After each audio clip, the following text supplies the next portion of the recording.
السلام عليكم، شلونكم؟ شخباركم؟ إن شاء الله تكونون بألف خير. أهلا بكم بقناة مطبخي.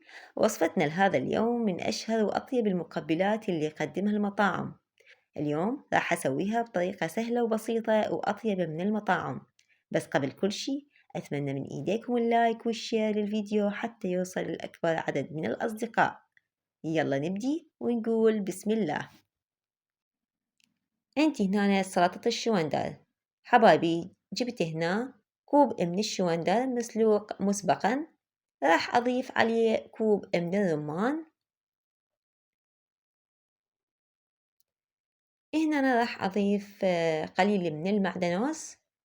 طبعا الكمية اللي تحبوها حسب الرغبة.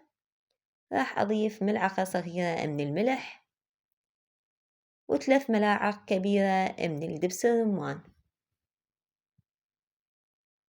وعصرة نص ليمونة.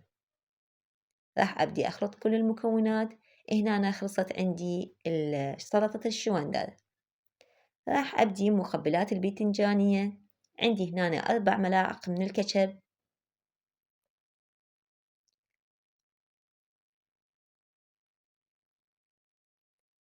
عليها 2 ملعقة كبيرة من الدبس الرمان.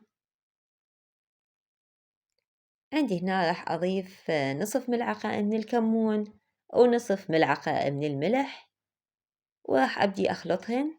طبعا أنا الباذنجان قطعته مكعبات وخليته بالقلاية الهوائية وراح أضيفه على الخليط. مثل ما تلاحظون حبايبي هنا أنا حامسة عندي الفلفل وخليته فوق الخليط وراح أضيف عليه البصل مثل ما تلاحظون. وهنا أنا ضفت الخيار مقطعته وراح أضيف عليه الطماطة وراح أبدي أخلطهن كل زين.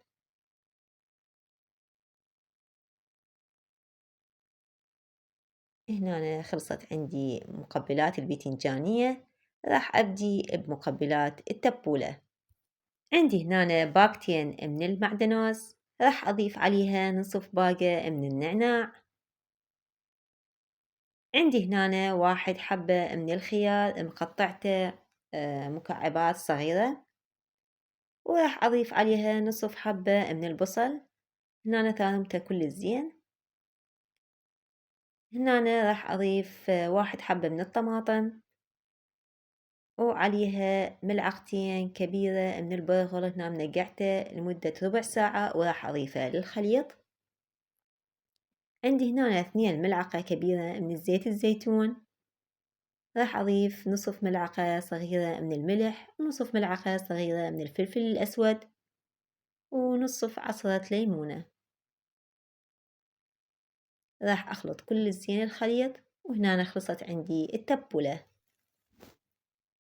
راح أبدي مقبلات الباذنجان بالراشي.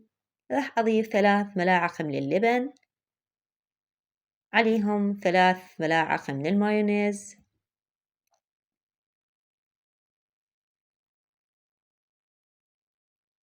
طبعا هاي المقبلات كلش طيبة.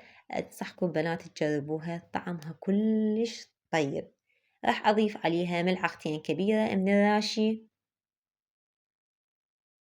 راح أضيف نصف ملعقة من الملح ونصف ملعقة من الفلفل الأسود ونصف عصرة ليمونة. طبعا بنات الكميات انتو تحددوها.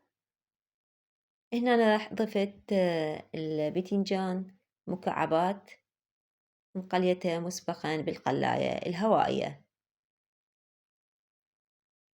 راح أبدي وياكم بالمقبلات السباكيتي. راح أضيف الزيت وراح أضيف 1.5 ملعقة من المعجون الطماطة. راح أبدي أخليها على النار وراح أضيف ملعقتين كبيرة من الكاتشب. هنا أنا راح أضيف نصف ملعقة من الملح ونصف ملعقة من الكمون ونصف ملعقة من الفلفل الأسود ونصف ملعقة كبيرة من النعناع. راح أضيف هنا الماي نصف كوب، وراح أجي أضيف السباكيتي هنا سالقته مسبقا. وهاي النتيجة النهائية علينا وعليكم بألف عافية. لا تنسون تشتركون بقناتي وتسووا لي لايك وتشيرون الفيديو لأكبر عدد من الأصدقاء، وألف عافية. إذا تحسون إنه أنا تعبت بهذا الفيديو أتمنى تشتركون بالقناة وتسووا لي لايك، وألف عافية.